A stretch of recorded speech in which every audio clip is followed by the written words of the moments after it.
Today is December 7 mga kaibigan. At meron kaming importanteng lakad. Kasama ko ngayon, the best guy in the world. Yes sir mga kaibigan. Yun o, seatbelt ka muna ba? Seatbelt mo na kasi. Alam mo naman sa internet lagi. Siya tayo eh. Kakakalis lang natin. Kung naman masyado mo. Yun o, seatbelt tayo malagi guys ha. Yan, si Daddy naka-seatbelt. Siyempre naman. Ano ngayon boy? Meron tayong importanteng lakad. Meron tayong importanteng lakad na napaka-importante. Dahil napakatagal na namin hindi nagagawa. Kailangan namin gawin yun kasi walang panahon eh. Ngayon meron na kasi December ngayon eh. Kaya kailangan Kailangan baka sakaling pwede na. Mukhang ano na yung training ko eh. Nagbunga naman yung training mo. Pwede na. Baka hindi na ako ganun kabilis mag-ano. Hindi na Mag-drive sa village. Hindi na 40 takbo. Hindi na, ano na ako, minsan nga 10 na lang eh. Yun o. Okay talaga. Hindi nga umabot ng 20. Ano ako, safe driver and Yung mga happy. tinatawag na defensive driver. Oh, defensive rebounder. Boom! Sa mga kaibigan, kaya ako late in-upload yung Christmas tree kasi nga wala kaming internet kahapon. Kaya late ko rin siya in-edit kasi dahil dun sa streaming. Pero ang mahalaga dun guys, magkakaroon pa rin tayo ng streaming pero sa ibang platform na. Kaya abangan nyo na lang yun guys. Ang mahalaga dun, sinusuportahan nyo pa rin ako kahit sa ang streaming platform. Kahit sa Facebook, kahit saan man yan. Boom! Streamer ako! Kaya tayo sa susunod na streaming platform.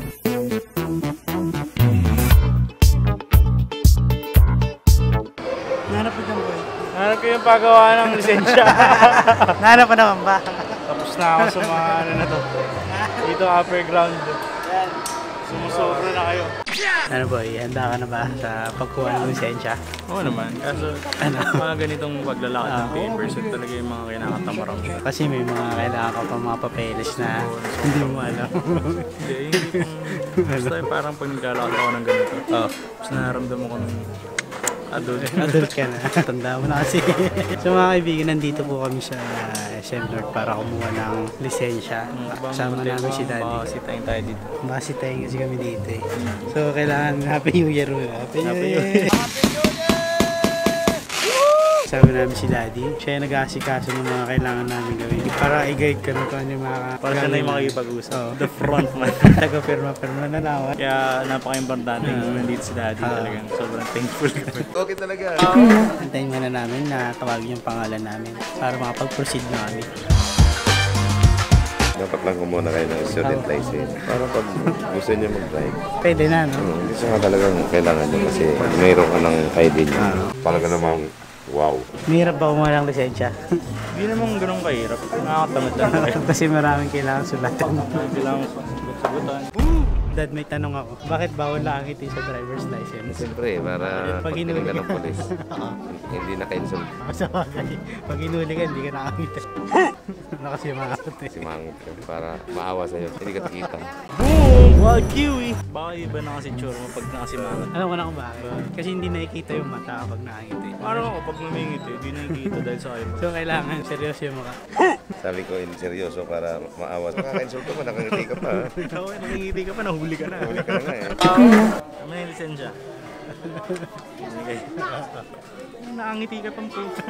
Meron to, kikita na yan. Boom! Wild kiwi! So mga kaibigan, tapos na kami kumuha ng student permit pa lang. Pwede ka na mag-drive, boy, no? Pwede na. Yun na. So kami kasama akong professional driver. Okay talaga. Mahirap ba kumuha? Hindi naman ganun kahirap. Nakakatamad lang magantay. Kasi maraming kailangan sulat-sulatin. Papasapasaan ka. Susulat, bubayad. Bagsak pa si Kenneth dun sa Dun sa yung medical, sa mata. Labo kasi ng mata mo. Labo kasi ng mata ko, pero Lagi okay kang lang pagod. yun. Nasabihan tuloy ako ng kaka-computer mo yan. Boom! Wild kiwi! Ano ka? Ano ka? Hoy. Bakit niyo ba ako ginagawang content? Kasi hinahanap ka na ng mga Bakit tao niyo sa ako vlogs ginagawang namin. content? Ngayon sikat si Bagong Vlog, kaalis po kami. Tapos nag-edit pa rin siya ng schoolwork niya. Ayan. Si Rizal yan mga kaibigan. May Rizal kasi kaming course ng 4th year. So mga kaibigan, nandito na tayo sa kotse ni Roger. At anong bago mga kaibigan? Anong bago?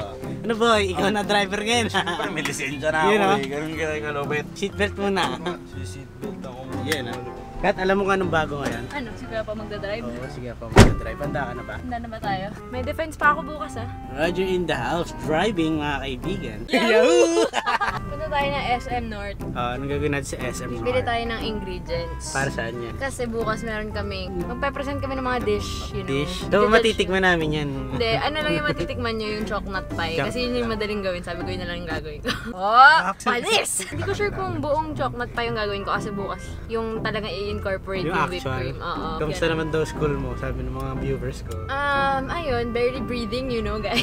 Meron na lang ako less than 2 weeks. So, thesis pa rin. Actually, sa Paskuhan, 21 kasi yung Paskuhan, and morning ng Paskuhan ay defense namin sa thesis, no? Bago kami mag-enjoy at enjoy ng ilaw ng Paskuhan. Kapahirap mo na kami mag-defend, ha? Yan, no? Meanwhile, yun, mga kaibigan. Roger Rocker driving in his car, mga kaibigan. Yan. Pinapagalitan ni Daddy. Tinuturo ko lang. Oops, pero na. Pupunta tayo sa baking store. Para saan? Para sa ating mga baking needs. Kasi tuturuan mo ulit ako mag-bake. Actually, hindi, no bake yung gagawin ko, Ano ba pero yan? chocolate pie. Yan. Hindi siya pie actually. Kasi hindi ko naman binake yung base. Bibake pala siya para maging firm. Kala ko ba no bake? Yung base lang, yung may yung base. base Pero yung nasa gitna, mousse siya na may chocolate. Yahoo! So mga kaibigan, nandito kami sa The Place to Be, boy. Naalala mo ba to? Alin? Ito. Wala ko naalala. Wala ko naalala. Wala ko naalala, boy. Cannot tell. So mga kaibigan, nandito kami sa The Place to Be na alam nyo na yun, guys. Chill lang siya, tinan mo naman. Smilings lang. It's a Patanong hinahanap natin dito. Gahanap ako ng pang-regalo Para sa saan? exchange gift. Ano ba pang baking yung bibili natin? Oo nga. Hindi kasi, kanina diba bibili tayo ng pang-baking? Eh, pag bumili ako ng whipping cream, natutunaw lang siya pag nag-ikot-ikot tayo, diba? So, mag-ikot-ikot muna tayo. Hindi, mag-ikot muna tayo. Kasi feeling ko wala rin dito yung regalo na bibili ko. Ano ba yan? Secret! Boom! Wild kiwi! Total, nandito tayo sa Toy Kingdom ngayon. Anong balak mong iregalo kay Zephyr?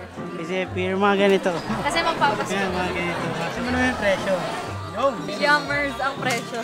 Fun fact guys, simula elementary si Kuya Pao, ganito siya mag-drawing. Nung bata ako, paborito ko yung mga ganito. Yung kapag in-slide mo, mai-erase yung drawing mo. Pero pag hindi. Pero pag hindi, edi wow. Ano boy, ba't nandito tayo sa bilihan ng mga bukas? Nagbabasa ka ba? Pati hindi ka ba nagbabasa? Meron ako hinahanap na parang libro na about sa, basta about sa life. Huling nabasa kong libro is yung Little Prince. Di ba boy? Meron tayong Little Prince.